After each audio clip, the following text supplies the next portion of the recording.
thoughts on mine. I talked to Brother David earlier this week about something that happened years ago. I spoke about it. I'm sure it's going to be a different way. But I talked to Brother David about something, and I'm going to see if he can remember part of it. It's about, well, the subject title, if you want to look, the title of the lesson is Lives Change with an Encounter. Lives change with an encounter. What is an encounter?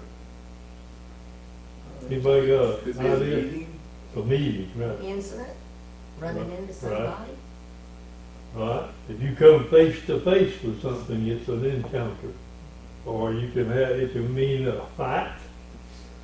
All these are good, and some of them, but unplanned, especially on an unplanned meeting, that's what we'll look at. And Brother David had an encounter one time, and y'all may remember or not remember it, but it kind of goes with this lesson what an encounter is.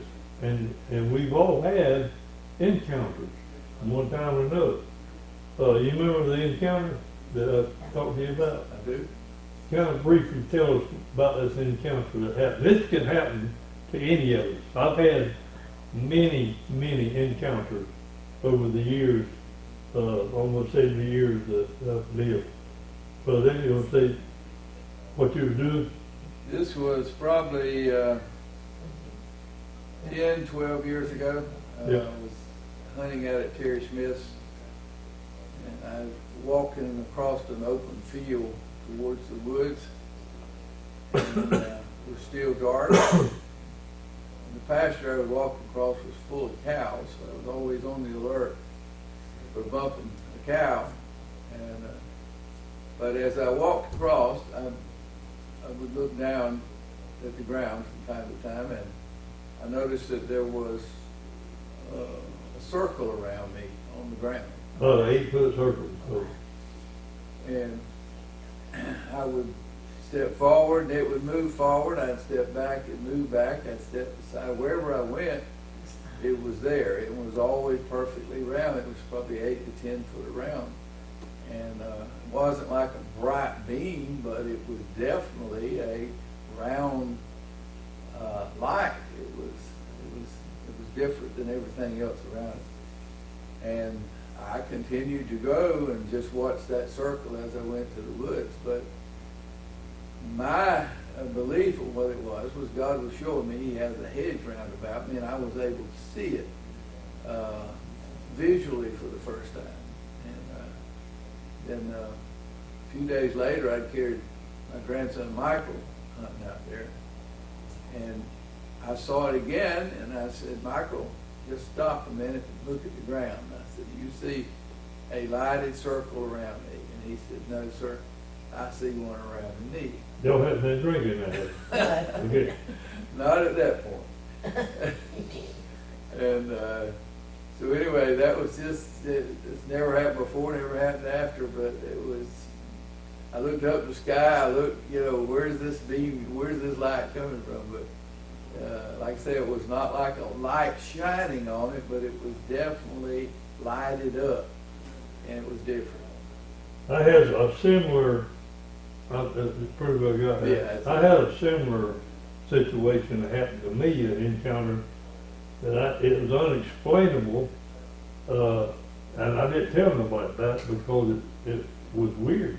But I heard the people that is what I'm thinking to tell you happened to them, and it happened to me. It's been probably 4 or 5 years ago now, and I was laying in my bed, and I got a ceiling fan in the room, and I was sitting there, laying there in my bed looking at that ceiling fan go round and round slow. Then all of a sudden I started just rising up, and I said, "This is strange. I'm dreaming a weird dream in my thoughts." And I kept looking. I could see myself, and I was at a peace that I couldn't explain. And to this day, I don't know what happened, but it was an encounter. I met face to face with it, so to speak. But there's different ways you can look at encounter. I want to look at this morning of several that had encounters that's told in the Bible. Anybody want to mention one that, comes to your mind? I'll mention this. the day that Michelle and Chad got married, I had problems with her getting married so soon, and when I was at the wedding, it was in broad daylight in the middle of the day. And she was walking down to meet Chad, and I looked up at Chad, but it wasn't Chad standing there. It was Mike. Mike. It was Mike, just as plain as day. That's an encounter. And he was smiling very big. And that gave me the biggest peace that this was all right. It's amazing how God can work different ways like that. And if it hadn't happened to you, hey, don't be surprised, because it can. You know, the Bible tells us over in Hebrews 13:1, I believe, or 2, be not forgetful to entertain strangers, for some have entertained what? Angels unaware. Angels are right here with us. Satan's even right. I mentioned several times, Satan's even here. So we have encounters. David's had them, James had them, I've had them, I'm sure you go have them. But an encounter is an unplanned meeting sometimes, or coming face to face. You remember in Exodus chapter 33 how that Moses come face to face with God. And he was put in a cave or a cliff-like thing. I forget what it said. But anyway, if you read up on it in Exodus 33, I believe it is, he could not look at the face of God because it's too bright. But all he could see was the glory. He was in a cave, that's what it was. And the Lord put his hands, the cleft of a rock, and the Lord put his hands over that where it wouldn't be so bright. But that would be an encounter. We mentioned last week when I was trying to teach about excuses, how that Moses had that encounter. He saw what a burning bush. He had to see what that burning bush was. And what did the Lord tell him when he got there? Take your shoes off. You're on holy ground. That was an encounter for him. And one of the main ones that I wanted to look at, or one of the 3 or 4 main ones, is several encounters in the Bible. Many encounters. One is over in 1 Samuel 17. If you would turn over there, it's talking about David and the giant. In 1 Samuel 17th chapter, this is whenever the children of Israel were fixing to go to battle. I'll just read the first verse there. And think about an encounter, an unplanned meeting, or something meeting face to face.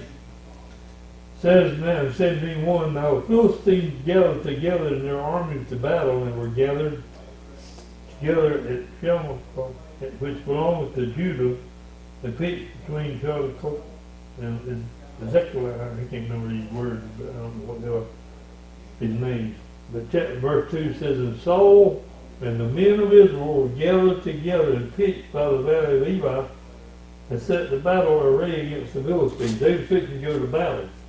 And y'all know the whole story about David and Goliath. Well, as David would come up there, his daddy told him to take his brothers some food. You can read up on all this. As they got there, he saw the army taunting Israel. The Philistines were taunting them and making fun of them and all that. And they had a giant in their army. And David came up to his brothers and he saw what was going on. He said, "Is there not a cause? We need to fight, in other words, and get rid of this enemy that's there." And they were all scared, it said. They were afraid. And as they were afraid, I want you to listen now over here. Brother David, you start with verse 42 and start reading there. And they had gathered together there. And start with verse 42. Let's think about this giant and this encounter with this giant. And when the Philistine looked about and saw David, he disdained him, and for he was but a youth and ruddy and of a fair countenance. And the Philistine said to David, "Am I a dog that thou comest to me with staves?" The Philistine cursed David by his gods. And the Philistine said to David, "Come to me, and I will give thy flesh unto the fowls of the air, and to the beasts of the field. Then said David to the Philistine, Thou comest to me with a sword, and with a spear, and with a shield. But I come to thee in the name of the Lord of hosts, the God of the armies of Israel, whom thou hast defied. This day will the Lord deliver thee into mine hands, and I will smite thee, and I will take thy head from thee, and I will give the carcass of the host of the Philistines this day unto the fowls of the air, and to the wild beasts of the earth. And all the earth may know that there is a God in Israel. And all the assembly shall know that the Lord saveth not with the sword and spear, for the battle is the Lord's, and he will give you into our hands. All right, two more verses. Verse 48 says, And it came to pass, when the Philistines arose and came and drew nigh to meet David, and David hastened and ran toward the army to meet the Philistines. You see what he said there? Was David appearing scared of him? Yeah. He said he run to him. And he run toward the army to meet the Philistines, and David put his hand in his bag and took a stone and slang it and smote the Philistine in the forehead. And that stone stayed up in Sunk in. Now, David was a ruddy boy. In other words, he wasn't real young. I don't know, probably, I'd say in his 16, 17 years old, maybe something like that. We don't really know.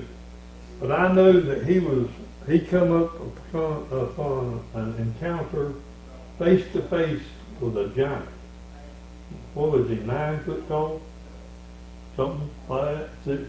It's, according to my calculations, he's 10.5 foot tall. He's big. He was big. He had a helmet. He was all decked out in the armor. Well, David didn't want Saul's armor. They put Saul's armor on David. Remember, and Saul was pretty good young, pretty good size. David was still just an average, ruddy boy, it says.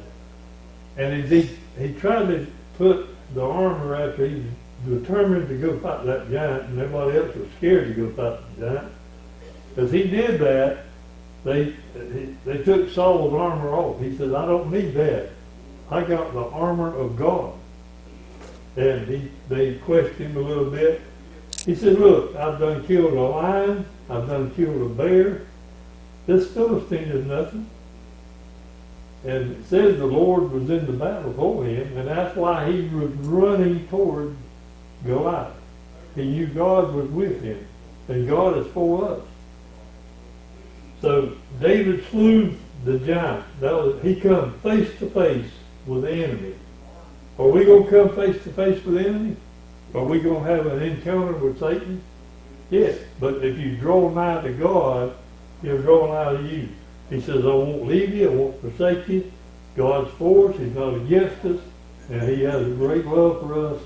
And when we reach those encounters against Satan himself, then we can say, I've had an encounter with Satan, but get behind me, Satan.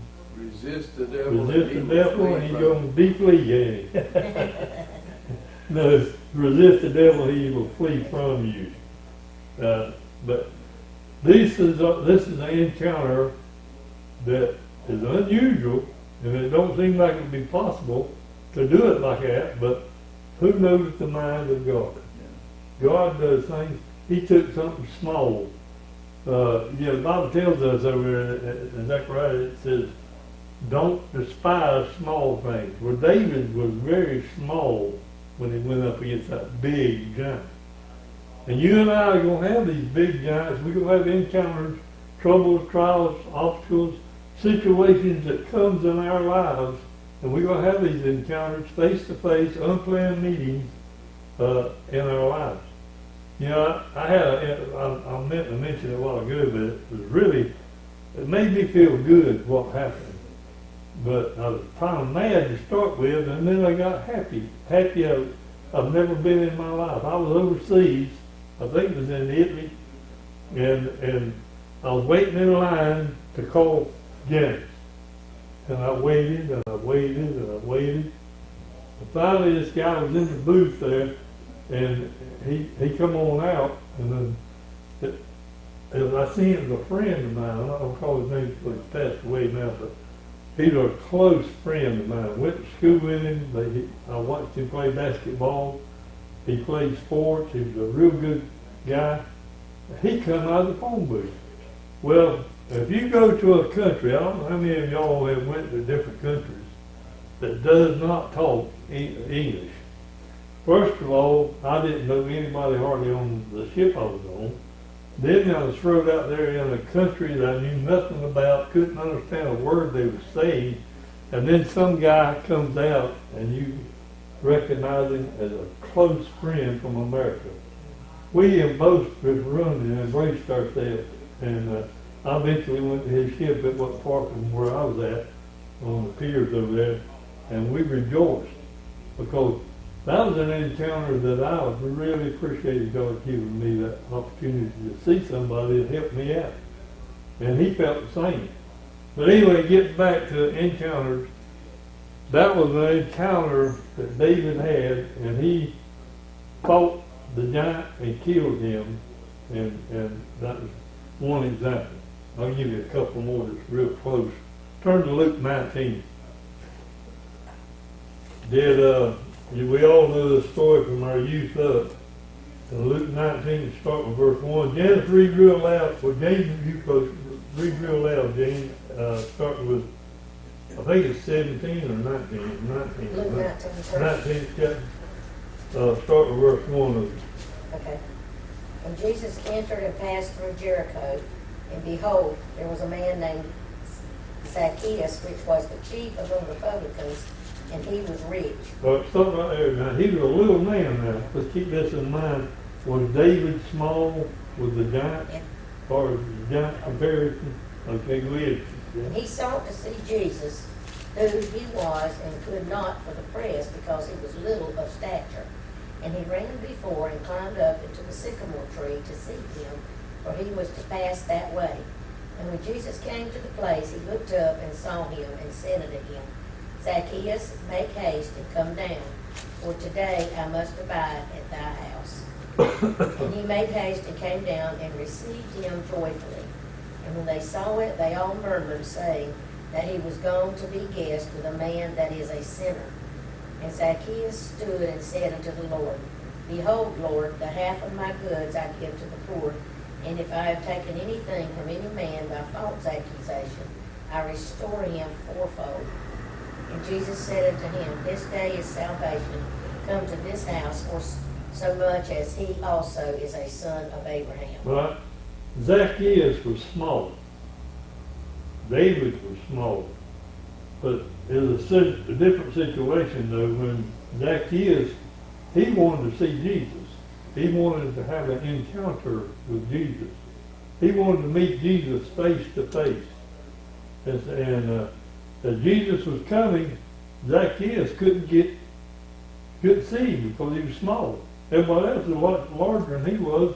He couldn't see over him, so bingo, he sees a sycamore tree over there. What happens? He goes and gets in that tree. Seems foolish, but he saw Jesus.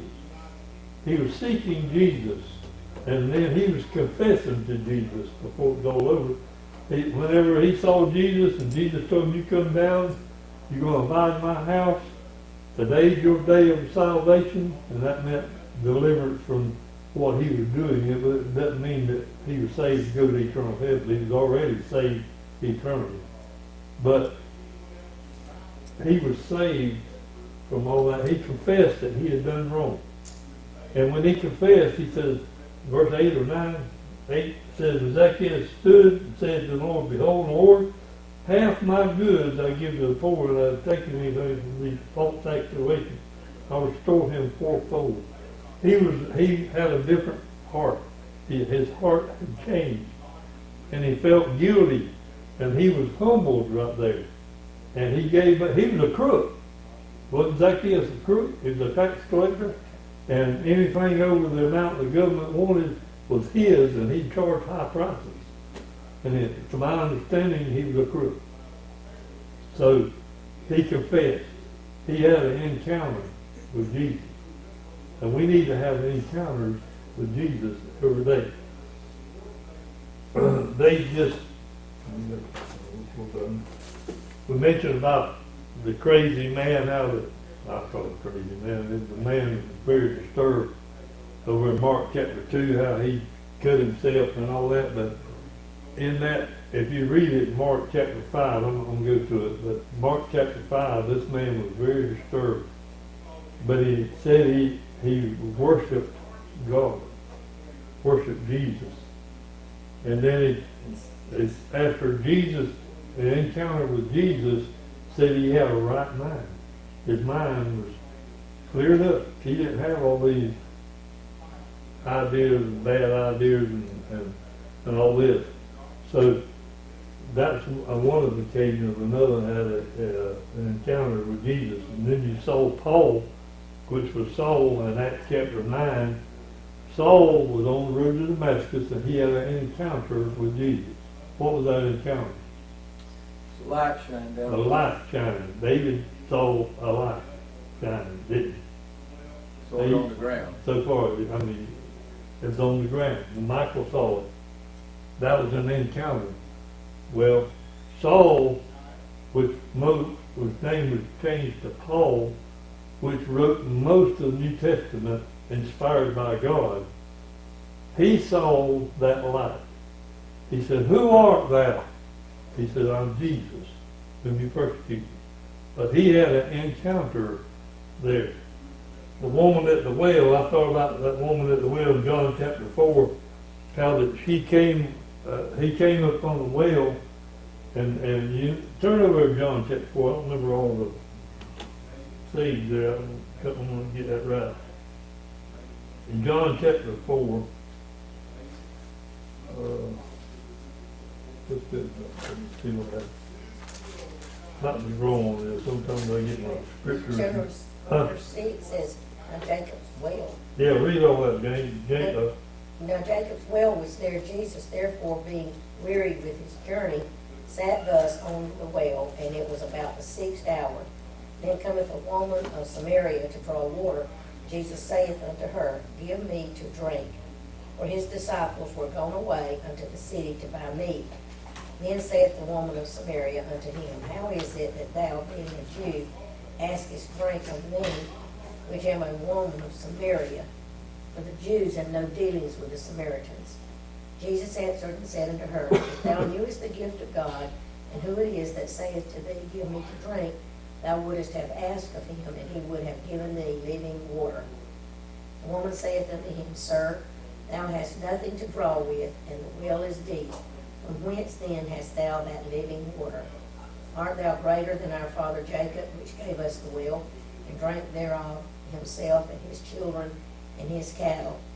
Jesus answered and said unto her, Whosoever drinketh of this water shall thirst again. Right, he was telling her about the living water.